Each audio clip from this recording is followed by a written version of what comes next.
যারা আশা হারিয়েছেন এই ভিডিওটা তাদের জন্য শেষ পর্যন্ত শুনে যান, অবশ্যই কিছু না কিছু বুঝতে পারবেন। এখানে দেখেন 5টা মোমবাতি আছে, 5টা মোমবাতি নিচে 5টা নামও আছে। প্রথমটার নাম হইল শান্তি। কোনো একটা যত্তফানে এই মোমবাতিটা নিভে গেল, শান্তি কিন্তু হারিয়ে গেল।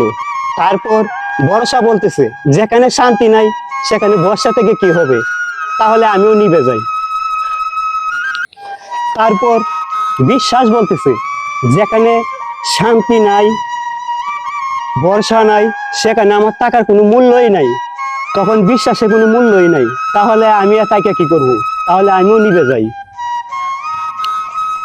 তারপর আসলো ভালোবাসা। ভালোবাসা বলতেছে যেখানে শান্তি নাই, ভরসা নাই, বিশ্বাস নাই, সেখানে ভালোবাসার কোনো মূল্য নাই, তাহলে আমি তাকে কি করব, তাহলে আমিও নিভে যাই।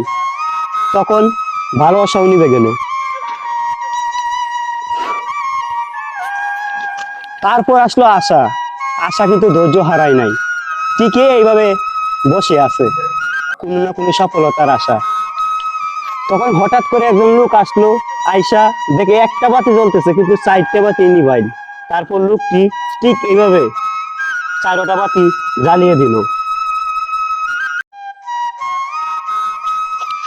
এর থেকে কি আমরা বুঝতে পারি না ধৈর্য ধারণ করলে অবশ্যই আশা পূরণ হবে, পরে গিয়েও উঠে দাঁড়াতে পারবেন। নিজের প্রতি আস্থা আর আল্লাহর উপর ভরসা, এর থেকে পেয়ে যাবেন আপনি সফলতার রাস্তা।